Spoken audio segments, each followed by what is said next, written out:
আসসালামু আলাইকুম। আশা করি আমার কথা শুনতে পাচ্ছেন। আজকে আমরা ৯ নাম্বার ক্লাস এবং লাস্ট ক্লাস নিয়ে আমরা কথা বলবো।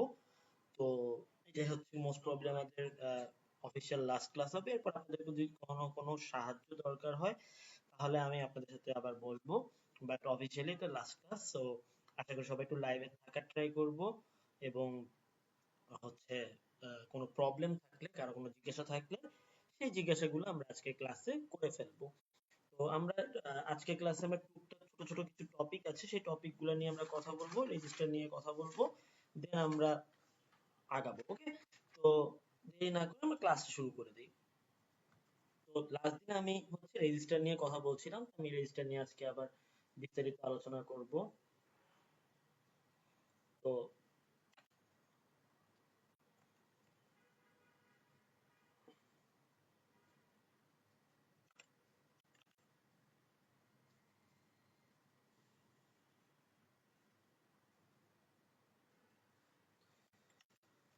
ফার্স্টে আমরা জানবো রেজিস্টার জিনিসটা কি। রেজিস্টার বা রোধ। ওকে, সো রেজিস্টার হচ্ছে এমন সব ধর্ম যে ধর্মের কারণে কি আমার তড়িৎ প্রবাহটা কি বাধাপ্রাপ্ত হয়। তড়িৎ প্রবাহ কি হয় এখানে বাধাপ্রাপ্ত হয়, অর্থাৎ এটা কার ধর্ম? পরিবাহীর ধর্ম। তো আমার পরিবাহীর যে ধর্মের কারণে, পরিবাহীর কি যে ধর্মের কারণে আমার কি তড়িৎ প্রবাহ কি হবে? তড়িৎ প্রবাহ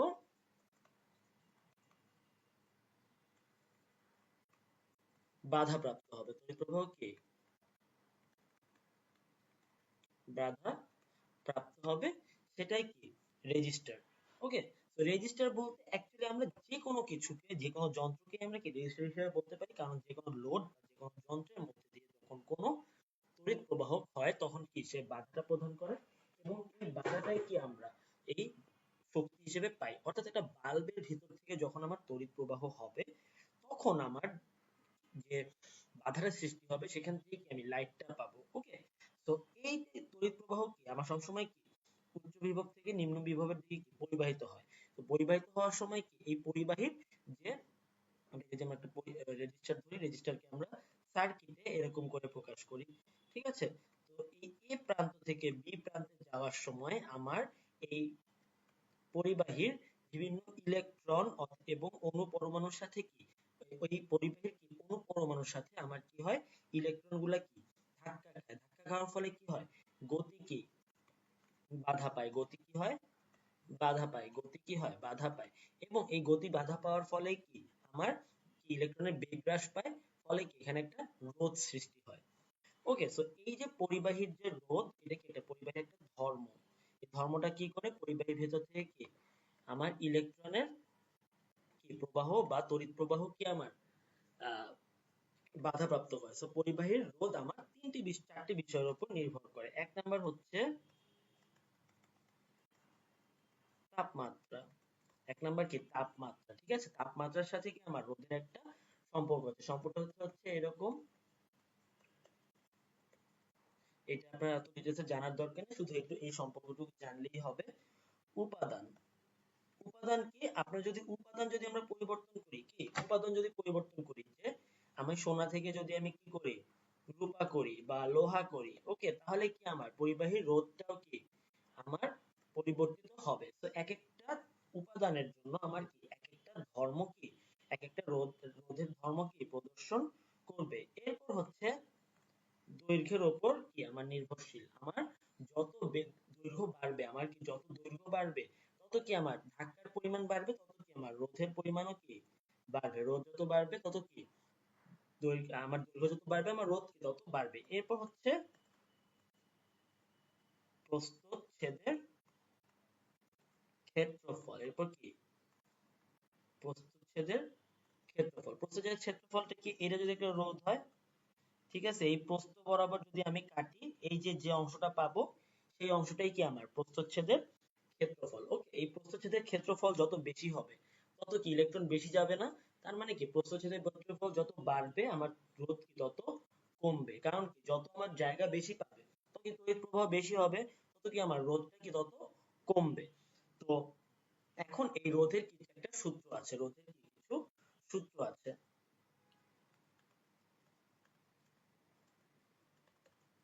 রোধের সূত্র আছে। তো রোধের সূত্রটাতে কি বলা হয়েছে, যে যদি কোনো একটা পরিবাহীর তাপমাত্রা এবং উপাদান তাপমাত্রা এবং উপাদান যদি আমরা কি রাখি, স্থির রাখি। তাপমাত্রা এবং উপাদান কি স্থির রাখবো। তাপমাত্রা এবং উপাদান কি স্থির রাখবো। আমরা উপাদান যদি স্থির রাখি, তাহলে এই যে কোনো পরিবাহী রোধ এই সম্পর্কগুলা কি মেনে চলবে। আমি যদি তাপমাত্রা এবং উপাদান স্থির রাখি, অর্থাৎ আমি তাপমাত্রা যদি আমি চেঞ্জ করি, তাহলে কিন্তু আবার কি ধর্ম কি অন্যভাবে চেঞ্জ হবে। আবার উপাদান যদি চেঞ্জ করি, অর্থাৎ সোনার জায়গায় যদি আমি রূপা নেই বা লোহা নেই, তখন কি আমার একরকম ভাবে আচরণ দিবে। কিন্তু তাপমাত্রা এবং উপাদান যদি আমি সেম রাখি, তাহলে দুইটা সূত্র মেনে চলে। কি মেনে চলে? দুইটা সূত্র আমার কি মেনে চলে। ফার্স্টেরটা কি? ফার্স্টেরটা হচ্ছে আমার প্রথম সূত্র বলি, এটা হচ্ছে দৈর্ঘ্যের সূত্র। এটা কি আমার দৈর্ঘ্যের সূত্র। যদি তাপমাত্রা এবং উপাদান আমি যদি কি রাখি, স্থির রাখি, তাহলে এখন যখন আমি দৈর্ঘ্যের সূত্র নিব, তখন কি আমার প্রস্থচ্ছেদের আমি যদি কি রাখি স্থির রাখি, তাহলে এখন যখন আমি দৈর্ঘ্যের সূত্র নিব, তখন প্রস্থচ্ছেদের কথা তো আমি মোটামুটি ক্লিয়ারই শুনতে পাচ্ছি আমার মনে হচ্ছে।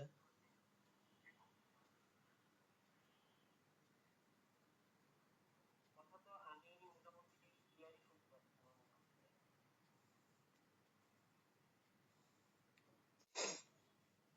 তো যদি আমি প্রস্থচ্ছেদের ক্ষেত্রফল, এটা কি আমার প্রস্থচ্ছেদের ক্ষেত্রফল না? এই যে এইটা হচ্ছে আমার প্রস্থচ্ছেদের ক্ষেত্রফল। যদি আমি কি রাখি, সেম রাখি, প্রস্থচ্ছেদের ক্ষেত্রফল যদি আমি কি সেম রাখি, তাহলে কোন একটা রোধের আমার কোন একটা পরিবাহীর যদি আমি তাপমাত্রা, উপাদান এবং কি প্রস্থচ্ছেদের ক্ষেত্রফল যদি আমি কি রাখি, সেম রাখি, ওকে, তাহলে আমার রোধটা কিভাবে পরিবর্তিত হবে, দৈর্ঘ্যের সাথে সমানুপাতিক ভাবে। অর্থাৎ রোধটা যদি আর হয়, রোধটা যদি আচ্ছা, একটু দাঁড়াও, তাহলে আমি দেখি কি করা যায়।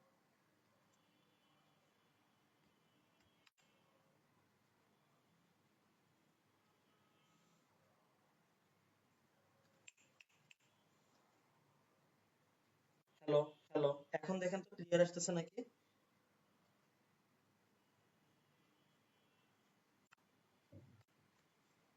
হ্যালো, হ্যালো, হ্যালো, এখন দেখেন তো সাউন্ডটা ভালো আসছে নাকি? এখন কি ঠিক আছে সাউন্ডটা?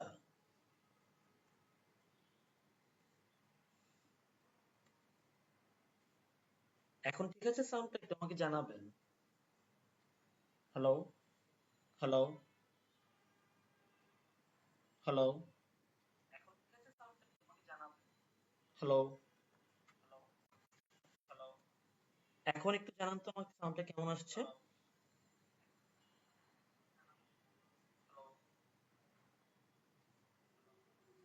এখন একটু জানান তো আমাকে সাউন্ডটা কেমন আসছে?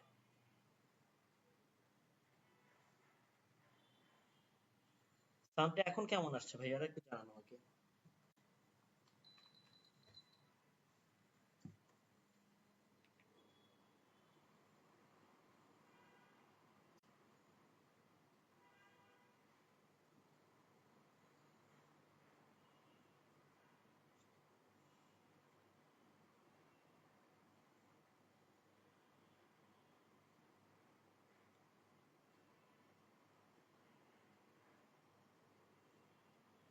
আপনারা একটু হেডফোন ব্যবহার করেন। আমি আমার মোবাইলে দেখলাম ক্লিয়ারই শোনা যাচ্ছে। ওকে, তাহলে কোনো একটা আহ, যদি রোধের তাপমাত্রা, উপাদান এবং প্রস্থচ্ছেদের ক্ষেত্রফল যদি আমার অপরিবর্তিত থাকে, প্রস্থচ্ছেদের ক্ষেত্রফলটা কি আমার চেঞ্জ করা যাবে না, তাহলে কোনো একটা পরিবাহীর রোধ কি, কোনো একটা পরিবাহীর রোধ হচ্ছে আমার দৈর্ঘ্যের সমানুপাতিক। দৈর্ঘ্যের কি সমানুপাতিক, যেখানে কি এ হচ্ছে আমার কনস্ট্যান্ট থাকবে, এ কি থাকবে আমার কনস্ট্যান্ট থাকবে। অর্থাৎ আমি দৈর্ঘ্য যদি দ্বিগুণ বাড়াই, দৈর্ঘ্য যদি 2 গুণ করি, আমার রোধও কি 2 গুণ হবে। অর্থাৎ দেখেন আমার, আপনি নরমালি চিন্তা করেন, আপনি এইটুকু একটা সাইজ আছে আর এইটুকু একটা সাইজের কি একটা রোধ আছে, ওকে। এখন আপনি যখন এই সাইজটাকে আপনি যখন দৈর্ঘ্যটাকে বাড়াবেন, আপনি যখন দৈর্ঘ্যটাকে কি করবেন বাড়াবেন, তখন কি বাধার পরিমাণও কি বেড়ে যাবে। ঠিক আছে, যত দৈর্ঘ্যটা আমার বাড়বে তত কি আমার বাধার পরিমাণও কি বেড়ে যাবে, ওকে। তো আহ, তো আমার কি তাহলে রোধটাও কি বেড়ে যাবে। তো আমার রোধ যদি আমি যদি দৈর্ঘ্য যদি দ্বিগুণ বাড়াই, অর্থাৎ মনে করেন দৈর্ঘ্য ছিল 2 মিটার আর রোধ তখন মনে করেন 2 ওহম। এখন এটাকে যদি আমি 4 মিটার করি তাহলে কি আমার দ্বিগুণ হয়ে গেল না, তাহলে আমার এটাও কি 4 ওহম হয়ে যাবে। এটাকে যদি আমি 2 মিটার থেকে যদি 8 মিটার করি তাহলে কি 4 গুণ হয়ে গেল না, ঠিক আছে। আর তাহলে কি 4 গুণ হলো, তাহলে এইটাও কি 4 গুণ হবে, এটা কি 2 ওহম থেকে কি হয়ে যাবে 8 ওহম হয়ে যাবে, ওকে। অর্থাৎ এটা কি আমার সমানুপাতিক একটা সম্পর্ক আমার কি নির্দেশ করবে। গেল আমার দৈর্ঘ্য সূত্র। তাহলে দৈর্ঘ্য সূত্র বলার সময় আমি কি বলবো, কোনো একটা পরিবাহী যদি তাপমাত্রা, উপাদান এবং প্রস্থচ্ছেদের ক্ষেত্রফল যদি আমার কনস্ট্যান্ট থাকে, দেখেন আপনি যখন দৈর্ঘ্যের সূত্র অ্যাপ্লাই করবেন তখন কিন্তু এটাকে মোটা থেকে ছোট করতে পারবেন না, ঠিক আছে। এইটাও কি আমার কনস্ট্যান্ট থাকতে হবে, ওকে। যদি এই তিনটা যদি আমার কনস্ট্যান্ট থাকে তাহলে কি, যদি আমি রোধ বাড়াই, আমার যদি দৈর্ঘ্য বাড়াই তাহলে কি আমার রোধ বাড়বে, দৈর্ঘ্য কমাইলে কি আমার রোধও কি কমবে। বুঝতে পারছেন আপনারা, আশা করি বুঝতে পেরেছেন। এরপর আমরা যাব হচ্ছে 2 নম্বর সূত্রটা হচ্ছে প্রস্থচ্ছেদের ক্ষেত্রফলের সূত্র।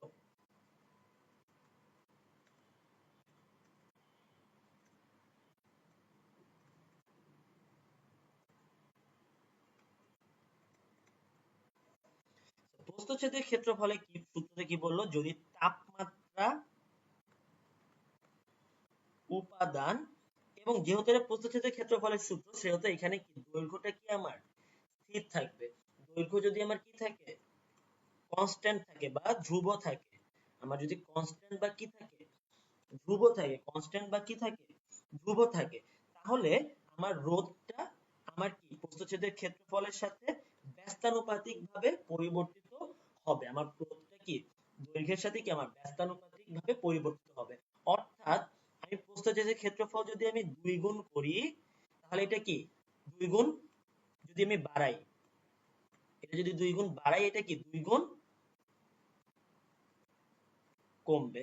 মনে করেন এটা ছিল আমার 10 মিটার স্কোয়ার ছিল, প্রস্থচ্ছেদের ক্ষেত্রফল যেহেতু যেহেতু কি মিটার স্কোয়ার হবে, এটা মনে করেন 10 মিটার স্কোয়ার ছিল।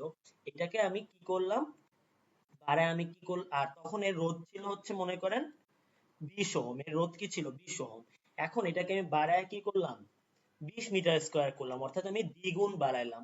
তাহলে কি এটা দ্বিগুণ কমে যাবে, এটা কি হবে দ্বিগুণ কমে যাবে। তাহলে এটা দ্বিগুণ কমলে কি 2 দিয়ে ভাগ হবে, তাহলে এটা কি 10 ওহম হয়ে যাবে। অর্থাৎ আপনি নরমালি চিন্তা করেন, এইখান একটা রোধ আছে এরকম, এখন আমি দৈর্ঘ্য কিন্তু চেঞ্জ করতে পারবো না, দৈর্ঘ্য কিন্তু আমার কি সেমই থাকবে, আমার এলটা কি সেমই থাকবে।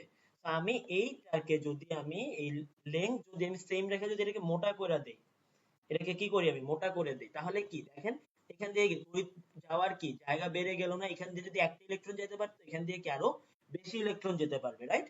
তার মানে কি তখন বাধা দেওয়ার কি পরিমাণটা কমে যাবে, তার মানে কি রোধও কি আমার কমবে। তাহলে আমি প্রস্থচ্ছেদের ক্ষেত্রফল বাড়াইলে আমার কি রোধ কমবে। প্রস্থচ্ছেদের ক্ষেত্রফল যদি আমি 3 গুণ বাড়াই তাহলে কি আমার রোধ কি 3 গুণ কমবে, রোধ কি 3 গুণ আমার কমবে। প্রস্থচ্ছেদের ক্ষেত্রফল যদি আমি 3 গুণ কমাই তাহলে রোধও কি আমার 3 গুণ বাড়বে। তো এটা কি একটা ব্যস্তানুপাতিক সম্পর্ক।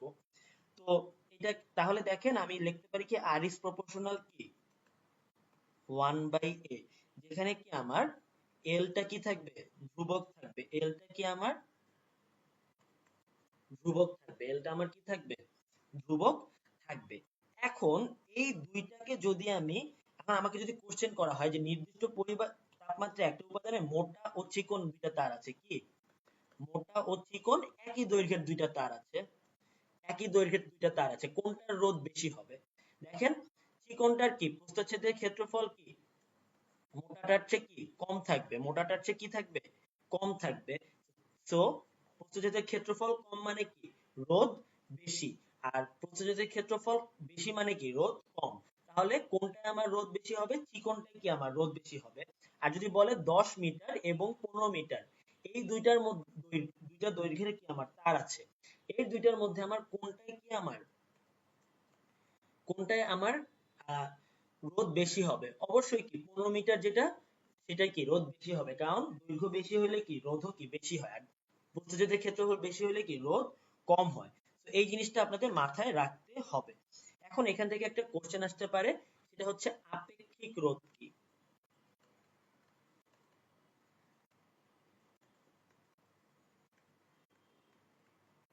আপেক্ষিক রোধ,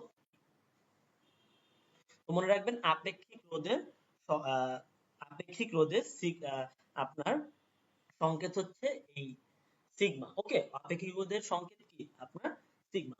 ওকে, তো দেখেন এখন জিনিসটা হচ্ছে আমরা কি দেখলাম আর ইজ প্রপোর্শনাল কি এল, আর কি দেখলাম আর ইজ প্রপোর্শনাল কি 1/a। ওকে, তো এই দুইটাকে মিলে আমরা কি লিখতে পারি, আর ইজ প্রপোর্শনাল কি L by A, R is proportional কি এল বাই এ। ওকে, যদি এল এল বাড়লে আমার কি আর বাড়বে, আর এ বাড়লে আর কি কমবে। এখন আপনার মনে রাখতে হবে সব সময় যে আমি যদি কোনো জায়গা থেকে কনস্ট্যান্ট সাইন উঠে আমি যদি ইকুয়াল সাইন দিতে হই, আমি যদি সমানুপাতিক সাইন উঠে যদি আমি ইকুয়াল সাইন দিতে চাই, তখন কি আমার এখানে একটা কি দিতে হবে, একটা কনস্ট্যান্ট দিতে হবে। কি দিতে হবে, কনস্ট্যান্ট দিতে হবে। এই কনস্ট্যান্টটাই হচ্ছে আপেক্ষিক রোধ, এই কনস্ট্যান্টটাই কি আমার আপেক্ষিক রোধ। ওকে, তাহলে আর ইজ প্রপোর্শনাল কি rho into L by A, rho into কি এল বাই এ। এখন এই জিনিসটা কি তাহলে আমার আপেক্ষিক রোধ। এখন এইটা যদি আমার সংজ্ঞা দিতে হয় তাহলে আমি কি করতে হবে, এইটাকে আমি এই পাশে নিয়ে আসলাম, তাহলে কি এটা আর এ বাই কি হবে এল হবে। এখন দেখেন এই এটাকে যদি আমি 1 মিটার স্কয়ার বানায় ফেলি, আর এল টাকে যদি 1 মিটার বানায় ফেলি, ওকে, তাহলে আর এই রো ইজ ইকুয়ালস টু কি লিখতে পারি, আর ইনটু 1/1 সমান কি রো ইজ ইকুয়ালস টু কি লিখতে পারি, আর লিখতে পারি আমি রো ইজ ইকুয়ালস টু কি আর লিখতে পারি আমি। ওকে, তাহলে আপনি দেখেন আমি কি বলতে পারি, আপেক্ষিক রোধ বলতে কি বলতে পারি যে কোন পরিবাহীর দৈর্ঘ্য যদি হয় কি 1 মিটার, 1 মিটার এবং প্রস্থচ্ছেদের ক্ষেত্রফল কি যদি হয় 1 মিটার স্কয়ার হয়, অথবা একক দৈর্ঘ্য এবং একক প্রস্থচ্ছেদের ক্ষেত্রফলের কোন পরিবাহীর যে রোধ সেটাই কি তার আপেক্ষিক রোধ। এখন দেখেন প্রস্থচ্ছেদের ক্ষেত্রফল যদি 1 হয়, প্রস্থচ্ছেদের ক্ষেত্রফল যদি কি হয় 1 হয়, প্রস্থচ্ছেদের ক্ষেত্রফল আমার যদি 1 হয়, আর যদি দৈর্ঘ্য যদি 1 হয়, এটাকে আমরা একটা কি বলতে পারি, কিউব হিসাবে বলতে পারি না, এটা কিউব বলতে পারি না। ওকে, এই কোন একটা পরিবাহীর যদি আমি একটা কিউব নেই, অর্থাৎ প্রস্থচ্ছেদের ক্ষেত্রফল এবং কি আমার দৈর্ঘ্য কি সেম হয়, যদি প্রস্থচ্ছেদের ক্ষেত্রফলও যদি 1 মিটার স্কয়ার হয় এবং দৈর্ঘ্য যদি 1 মিটার হয়, তাহলে তার যে রোধ, ওই পরিবাহীর যে রোধ সেটাই হচ্ছে তার আপেক্ষিক রোধ, অর্থাৎ একক দৈর্ঘ্য এবং একক প্রস্থচ্ছেদের ক্ষেত্রফল, একক দৈর্ঘ্য একক প্রস্থচ্ছেদের ক্ষেত্রফলের কোন পরিবাহীর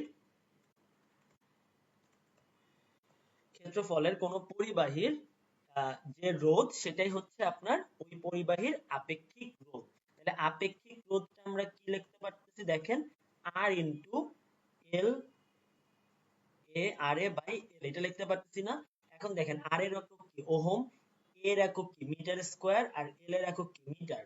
তাহলে উপরে নিচে কাটাকাটি চলে থাকবে, তাহলে থাকবে কি ওহম মিটার। তাহলে এই আপেক্ষিক রোধের একক কি ওহম মিটার, আপেক্ষিক রোধের একক হচ্ছে ওহম মিটার। আর কোন পরিবাহীর আপেক্ষিক রোধ 1 ওহম মিটার, মনে করেন বললো কোন একটা পরিবাহীর আপেক্ষিক রোধ 20 ওহম মিটার আমাকে বললো। ওকে, তার মানে আমি কি বুঝবো যে ওই পরিবাহীর যদি 1 মিটার দৈর্ঘ্য এবং 1 মিটার স্কয়ার যদি আমি নেই, তাহলে তার রোধ কত হবে, 20 ওহম হবে। তার রোধ কত হবে 20 ওহম। অর্থাৎ ওই পরিবাহী, মনে করেন আমাকে বললো সোনার আপেক্ষিক রোধ হচ্ছে 20 ওহম মনে করেন, ঠিক আছে। তো এটা বলতে কি বোঝায়? এটা বলতে বোঝায় একক দৈর্ঘ্য এবং একক প্রস্থচ্ছেদের ক্ষেত্রফলের একটি সোনার পরিবাহীর রোধ হবে 20 ওহম। একটা সোনার পরিবাহীর রোধ কি হবে? 20 ওহম। এটা কি একটা নির্দিষ্ট আমার কি পরিবাহীর জন্য কি একটা নির্দিষ্ট উপাদানের জন্য কি একটা নির্দিষ্ট তাপমাত্রায় কি সেম একটা নির্দিষ্ট তাপমাত্রা এবং পরিবাহীর জন্য কি আমার সেম হবে। আশা করি আমরা আপেক্ষিক রোধ নিয়ে আমরা মোটামুটি একটা ধারণা পেয়েছি। ওকে, তাহলে আমরা একটু একটু অ্যাডভান্স টপিকে যাব, মাথা ঠান্ডা ঠান্ডা করা লাগবে।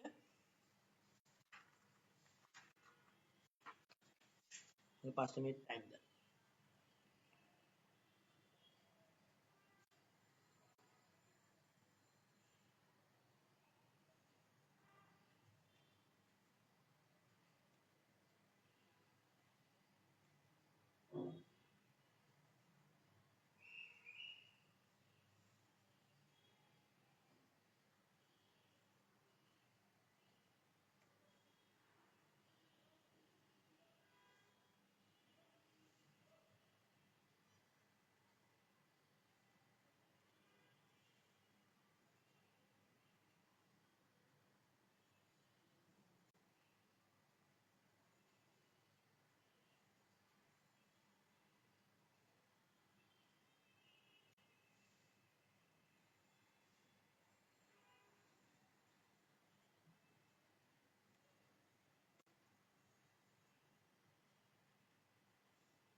আমরা এখন একটু আমরা হচ্ছে একটু রাডার রাডার সম্পর্কে জানবো। ওকে,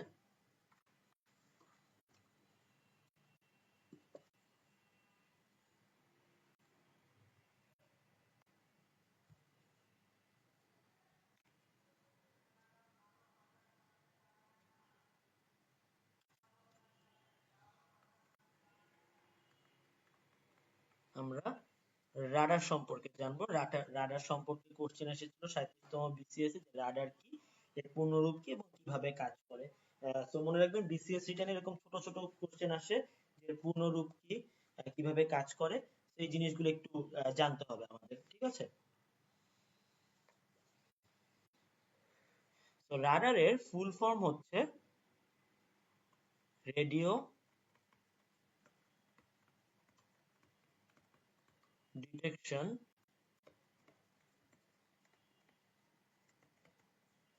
and ranging, radio detection and ranging এর সংক্ষিপ্ত রূপই হচ্ছে radar. Radio detection and ranging এর সংক্ষিপ্ত রূপই হচ্ছে আমার রাডার। রাডার কি করে? রাডার হচ্ছে একটা প্রতিধ্বনির মাধ্যমে দূরে কোনো বস্তু আছে কিনা, প্রতিধ্বনির মাধ্যমে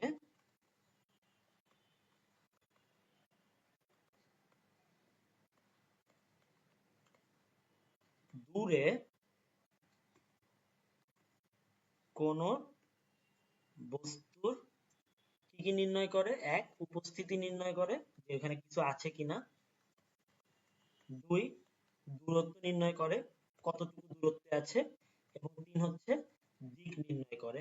তাহলে প্রতিধ্বনির মাধ্যমে রাডার কি করে? প্রতিধ্বনির মাধ্যমে দূরে কোনো বস্তুর উপস্থিতি, দূরত্ব এবং দিক, এই তিনটা জিনিস নির্ণয় করে। তো রাডারে আমার তিনটা, রাডার যন্ত্রে আমার তিনটা জিনিস থাকে। একটা হচ্ছে ট্রান্সমিটার বা প্রেরক। ট্রান্সমিটার কি বা প্রেরক। এই ট্রান্সমিটারটা কি করে? ট্রান্সমিটার হচ্ছে একটা তরঙ্গ দৈর্ঘ্য পাঠায়, একটা তরঙ্গ পাঠায়। ট্রান্সমিটারটা কি করে? একটা তরঙ্গ কি পাঠায়। ওকে, এরপর কি থাকে? একটা রিসিভার থাকে। একটা কি থাকে? রিসিভার বা কি গ্রাহক থাকে। একটা রিসিভার বা কি গ্রাহক থাকে। এই গ্রাহকটা কি করে? দেখেন, রাডার যে এই তরঙ্গটা পাঠাচ্ছে, এটা যে বস্তুটা আমার শনাক্ত করতে হবে, সেই বস্তুর সাথে কি আমার ধাক্কা খায়, ঠিক আছে। ধাক্কা খেয়ে কি ব্যাক করে, প্রতিধ্বনি যেহেতু হচ্ছে, সে কি ব্যাক করবে, সেটা কি রিসিভার কি গ্রহণ করবে, সেটা কি করবে রিসিভার গ্রহণ করবে।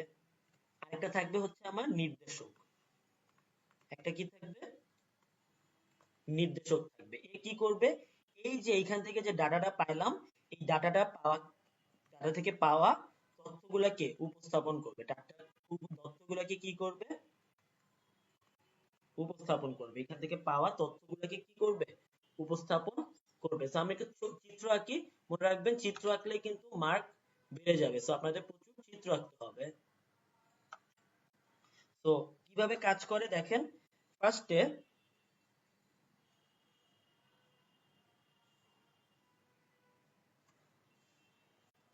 এখানে থাকবে আমার হচ্ছে, এখানে থাকবে আমার ট্রান্সমিটার। এখানে কি থাকবে, ট্রান্সমিটার। ওকে, এই ট্রান্সমিটারটা কি করবে, ডুপ্লেক্সারকে একটা কি দিবে, সিগন্যাল দিবে। ওকে, এই সিগন্যালটা কি করা হবে, ডুপ্লেক্সার কি করবে, একটা অ্যান্টেনার মাধ্যমে এই সিগন্যালটা পাঠিয়ে দিবে। এই অ্যান্টেনার মাধ্যমে কি সে পাঠিয়ে দিবে। ওকে, পাঠালো। এরপর অ্যান্টেনা কি করবে, এই সিগন্যালটাকে এখান থেকে ছড়ায় দিবে। ওকে, ছড়ায় দেওয়ার পর কি হবে, মনে করেন এখানে একটা বস্তু আছে, এখানে কি একটা বস্তু আছে, এটার সাথে কি সিগন্যাল কি বাধাপ্রাপ্ত হবে। বাধাপ্রাপ্ত হওয়ার পর কি হবে, এখান থেকে কি আবার সেই বাধাপ্রাপ্ত সিগন্যাল গুলা কি ব্যাক করবে। ওকে, ব্যাক করার পর কি হবে, এই ডুপ্লেক্সারটা আবার সিগন্যালটা গ্রহণ করবে। ডুপ্লেক্সারটা কি করবে, সিগন্যালটা গ্রহণ করবে, করে কাকে পাঠাবে, রিসিভারকে পাঠাবে। ওকে, সে কি করবে, রিসিভারকে পাঠাবে। এবং রিসিভার কাকে, রিসিভার যে তথ্যগুলা পাচ্ছে এগুলা কি, সেগুলা একটা ডিসপ্লেতে কি দেখাবে। ডিসপ্লেতে তখন কি আসবে, যে এখানে ইনফরমেশন, এখানে কত দূরে বস্তুটা আছে, কতক্ষণ সময় আসলো, কত বড় বস্তুটার আকার, কোন দিকে। তো আপনাদের যদি আমার রাডারের গঠন লিখতে বলে, তাহলে এই চিত্রটা দিবেন, এই ব্লক ডায়াগ্রামটা দিবেন, এবং দিয়ে আপনি বলবেন কি যে রাডার এখান থেকে কি ট্রান্সমিটারের সাহায্যে কি একটা রেডিও সিগন্যাল নেয় এবং ডুপ্লেক্সারে প্রদান প্রদান করে। এই ডুপ্লেক্সার কি করে, অ্যান্টেনাতে তথ্যটা পাঠায় এবং অ্যান্টেনা কি সিগন্যালটাকে কি ছড়ায় দেয়।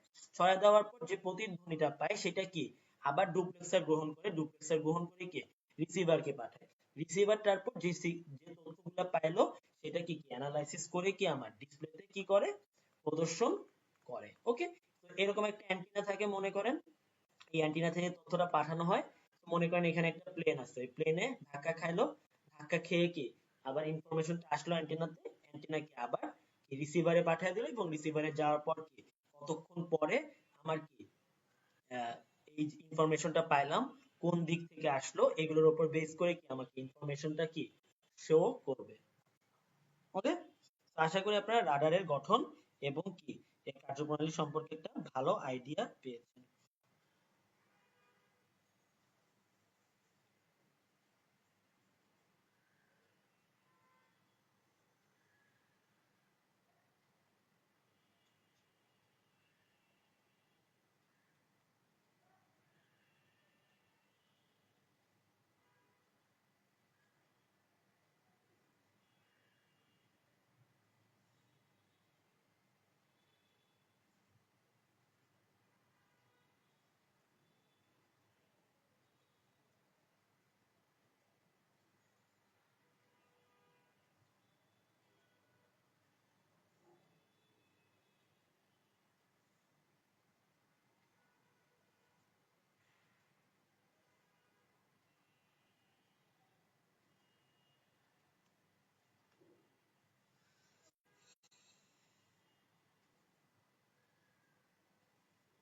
ওকে, তো আমরা রাডারের গঠন সম্পর্কে জানলাম। আর রাডারের ব্যবহার হচ্ছে গিয়ে, রাডারের ব্যবহার কি, রাডারের ব্যবহার হচ্ছে যদি আমার শত্রুপক্ষের কি বিমান, মিসাইল ইত্যাদি কি জানতে আমরা কি, ইত্যাদির অবস্থান জানতে কি আমরা রাডার ব্যবহার করি। এরপর কি আমরা যদি সমুদ্রে, যখন আমরা আহ, সমুদ্রে আমার দিক নির্দেশনার ক্ষেত্রে কি রাডার ব্যবহার করি, যে কোন দিকে পার আছে, কোন দিকে আইল্যান্ড আছে, এগুলো বোঝার জন্য। এরপর কি প্রাকৃতিক দুর্যোগের ক্ষেত্রে ঘূর্ণিঝড়ের অবস্থান জানার জন্য কি আমরা রাডার ব্যবহার করি। ওকে, তো এই হচ্ছে আপনার রাডারের গঠন। তো এরপর আমরা জানবো হচ্ছে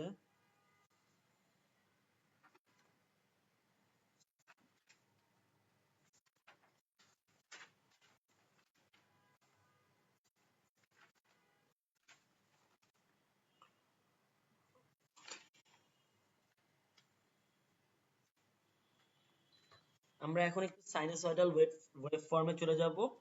সো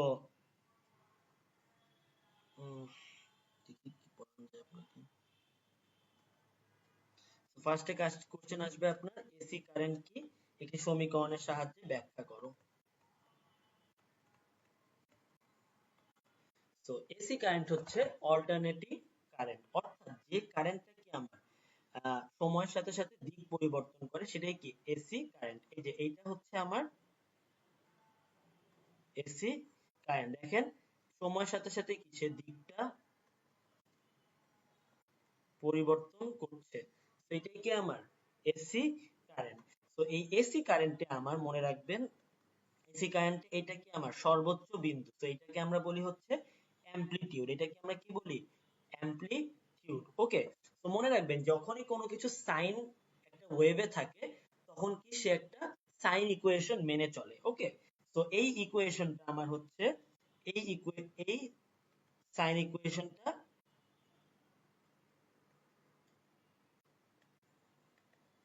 মেনে চলবে। এখন আপনাদের কোশ্চেন আসতে পারে ভাই এটা কি বুঝাইলেন, সেটা হচ্ছে এই আইএমটা হচ্ছে অ্যামপ্লিটিউড, এটা কি আমার হাইয়েস্ট যে ভ্যালুটা সেটাই হচ্ছে এই যে কারেন্টের যে বিস্তারের যে এটাকে আমরা বলি বিস্তার। ওকে, এই বিস্তার বা অ্যামপ্লিটিউডের যে হাইয়েস্ট ভ্যালুটা সেটাই হচ্ছে আমার এই আই এম। ওকে, আর এটা হচ্ছে আমার সর্বোচ্চ মানটা, এটা কি আমার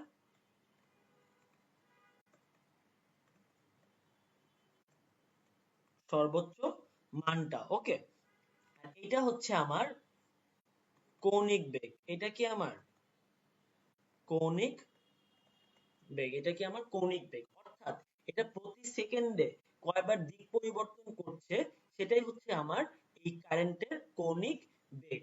ওকে, আর টি হচ্ছে সময়, কারণ যেহেতু সময়ের সাথে সাথে সে দিক পরিবর্তন করছে তো আমাকে এখানে কি একটা সময় রাখতে হবে। তো সেম ভাবে আমার এসি ভোল্টেজের ক্ষেত্রে আমার কি সেম ইকুয়েশনে কি তারা মেনে চলবে, এসি ভোল্টেজের ক্ষেত্রে কি সেম ইকুয়েশন তারা কি মেনে চলবে, এরকম কি তারা সেম ইকুয়েশন মেনে চলবে। এইটা কি আমার এটা হচ্ছে আমার অ্যামপ্লিটিউড, এটা হচ্ছে গিয়ে ভিএম দিয়ে আমরা প্রকাশ করি। ওকে, এখানে দিবেন আপনারা পাই, এখানে দিবেন আপনারা টোয়াইস পাই। ওকে, পুরাটা সার্কেল সময় করতে কি সে 360 ডিগ্রি ঘুরতেছে, তো এটা কি আমার টোয়াইস পাই, এটা টোয়াইস পাই এর অর্ধেক কি পাই, তাহলে এটা কি হবে পাই বাই 2 আর এটা কি 3 পাই বাই 4। তো এ কি মানবে v is equals to vm sin omega t. Okay, এটা কি আমার অ্যামপ্লিটিউড অফ ভোল্টেজ আর এটা কি আমার কৌণিক বেগ। ওকে, তো আপনারা আশা করি বুঝতে পারতেছেন, একটু কঠিন লাগতে পারে, কঠিন লাগার কিছু নাই। ওকে, তো এইখান থেকে আমরা যাব হচ্ছে এই যে আমরা দেখেন আমার যেহেতু আমার এসি কারেন্টটা আমার বারবার কি দিক পরিবর্তন করছে, এসি কারেন্টটা কি আমার দিক পরিবর্তন করছে, এর কি কিছু এভারেজ ভ্যালু আছে, এর কি কিছু টার্ম আছে এর সাথে রিলেটেড। একটা হচ্ছে এভারেজ ভ্যালু, এভারেজ ভ্যালু কেন, কারণ কি এরা তো সবসময় কি একই ভ্যালু রাখতেছে না, তো এই জন্য কি আমার একটা এভারেজ ভ্যালু দরকার হয়। একটা হচ্ছে এভারেজ ভ্যালু, এরপর আমরা জানবো হচ্ছে আরএমএস ভ্যালু। ওকে, এরপর জানবো পিক ফ্যাক্টর। ওকে, আরেকটা হচ্ছে আপনার ফর্ম ফ্যাক্টর। এই জিনিসগুলো আমরা একটু জানবো, যারা যারা নন সায়েন্স ব্যাকগ্রাউন্ডের তাদের বুঝতে একটু সমস্যা হতে পারে, একটু মনোযোগ রাখার ট্রাই করবেন, ঠিক আছে। সো এভারেজ ভ্যালু কি এই সংজ্ঞাটা আসে। ওকে, এভারেজ ভ্যালু হচ্ছে যে কোনো সময় ব্যবধানে মনে করেন এটা হচ্ছে আপনার এসি কারেন্ট। ওকে, এটা কি আমার এসি কারেন্ট, এটা কি একটা অর্ধচক্র, আর এইটুকু কি অর্ধচক্র, এইটুকু হচ্ছে আমার অর্ধচক্র, এর এই টোটালটা নিলে কি আমার একটা পূর্ণ চক্র হচ্ছে। ওকে, এইটুকু কি হাফ সাইকেল, এইটুকু কি ফুল সাইকেল। ওকে, তো এই আমি যদি একটা সময় ব্যবধান নেই, অর্থাৎ মনে করেন আমি একটা টাইম নিলাম যে আমি 1 থেকে 5 সেকেন্ডের মধ্যে এই 4 সেকেন্ডে এই প্রত্যেকটা যে মান থাকবে সেই মানগুলার কি গড় গড় তড়িৎ প্রবাহকে আমরা বলি হচ্ছে গিয়ে তড়িৎ প্রবাহের এভারেজ ভ্যালু। ওকে, তো আই এভারেজ কি হবে, আমি সবগুলা ভ্যালু কি নিব, আমি কি করব সবগুলা ভ্যালু নিব কোন একটা নির্দিষ্ট টাইম পর্যন্ত, সবগুলা ভ্যালুকে আমি কি নিব নির্দিষ্ট টাইম পর্যন্ত নিব, যে 0 থেকে টি সময়ের মধ্যে এই সবগুলা ভ্যালুর আমি সমষ্টি নিব। এরপর কি আমি সময় দিয়ে ভাগ করব, এরপর কি করব আমি সময় দিয়ে ভাগ ভাগ করব। ওকে, এইটাই হচ্ছে আমার কি আমার আহ, আমার হচ্ছে এভারেজ ভ্যালু। এখন মনে রাখবেন, দেখেন এই পূর্ণ চক্রের জন্য দেখেন এটা কি একটা পজিটিভ ভ্যালু, এখানে কি একটা নেগেটিভ ভ্যালু পাই। তো আমি যদি পজিটিভ নেগেটিভ এগুলো যদি যোগ করি, তাহলে কি আমি পূর্ণ চক্রের জন্য কি আমি পাবো, এভারেজ ভ্যালুটা কি জিরো পাবো। এভারেজ ভ্যালুটা কি পাবো, আমি জিরো পাবো, কারণ দেখেন এখানে কি +2 আছে মনে করেন, আবার এখানে কি -2 আছে, এখানে +1 আছে, এখানে কি -1 আছে, সবগুলো যখন আমি যুক্ত করি, ওকে, তখন আমি কি পাবো, একটা জিরো ভ্যালু পাবো, এখানে আমি কি পাবো জিরো ভ্যালু পাবো।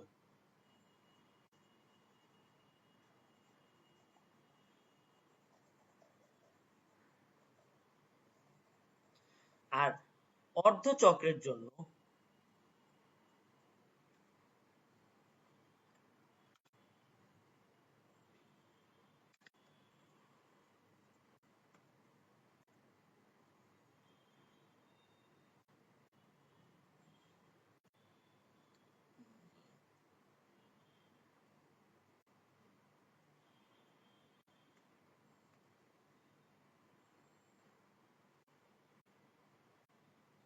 আর অর্ধচক্রের জন্য,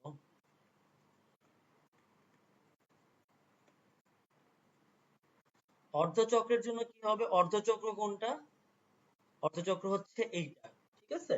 তো অর্ধচক্রের জন্য আমার এই এভারেজ কারেন্টটা হবে আমার এই যে আমার যে বিস্তারটা হবে সেইটার কি 0.637 গুণ 0.637 গুণ, এখানে একটা বড় একটা ইন্টিগ্রেশন আছে, আপনারা যারা ইন্টিগ্রেশন বুঝেন না তাদের জন্য কষ্ট হবে, এইটুক মনে রাখলেই হবে যে পূর্ণ চক্রের জন্য আমার এভারেজ কারেন্ট কি জিরো, আর অর্ধ চক্রের জন্য আবার এভারেজ কারেন্ট কি এই যে বিস্তার, এই বিস্তার কোনটা, এই যে হাইয়েস্ট যে ভ্যালুটা, এই বিস্তারের কি 0.637 গুণ। এবার আমরা আসবো আর এম এস ভ্যালুতে।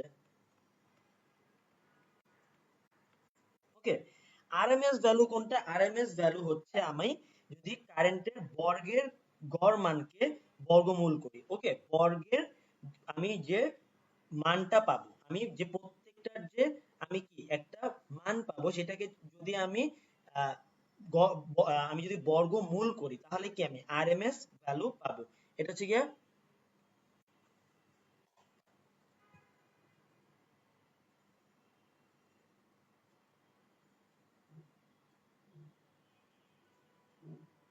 এটা ফুল ফর্ম হচ্ছে রুট মিন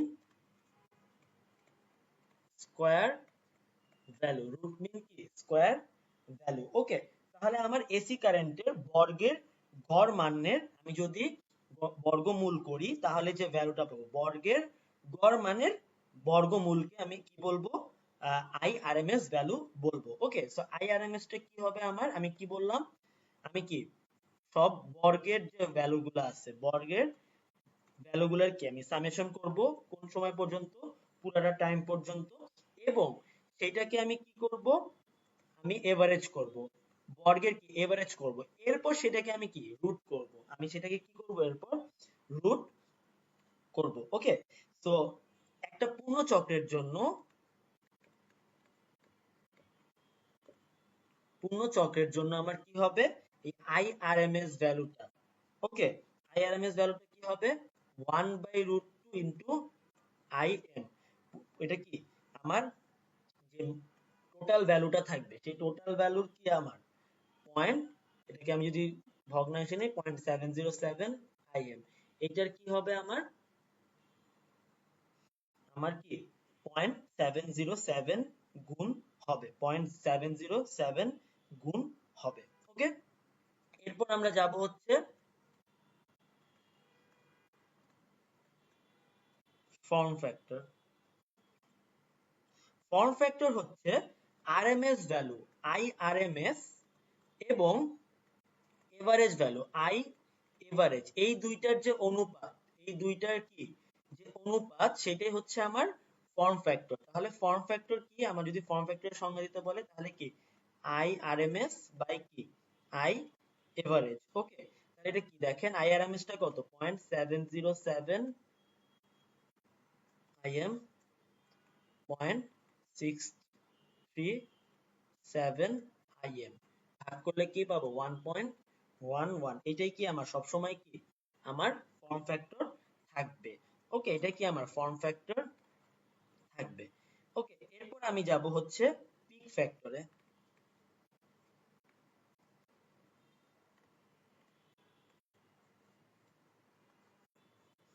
পিক ফ্যাক্টর কি, পিক ফ্যাক্টর হচ্ছে এসি কারেন্টের, এসি এর সর্বোচ্চ মান, কি সর্বোচ্চ মান, এবং কি আরএমএস মান, সর্বোচ্চ মান কি এবং কি আরএমএস মানের কি অনুপাত, সর্বোচ্চ মান এবং আরএমএস মানের কি অনুপাত। তাহলে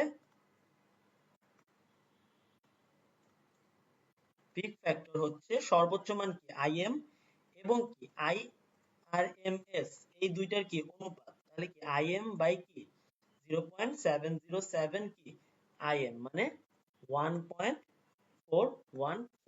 ওকে, সবসময় কি মনে রাখবেন, এগুলো কি কনস্ট্যান্ট থাকবে। তাহলে ফর্ম ফ্যাক্টরটা কি, ফর্ম ফ্যাক্টর হচ্ছে আরএমএস ভ্যালু আর এভারেজ ভ্যালুর মধ্যে যে আমার অনুপাতটা, সেটা হচ্ছে আমার ফর্ম ফ্যাক্টর। আর পিক ফ্যাক্টর কি, আমার পিক ফ্যাক্টর হচ্ছে সর্বোচ্চ ভ্যালু এবং আরএমএস ভ্যালুর মধ্যে যে অনুপাতটা, সেটাই কি পিক ফ্যাক্টর। ওকে, আমাকে একটু 5টা মিনিট রেস্ট দেন, তারপর আমি আবার ক্লাস শুরু করব।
আপনাদের আমি বাকি ক্লাসটুকু আজকে রাত্রে নিব। আপনারা প্লিজ যাদের রিটেনে সমস্যা আছে,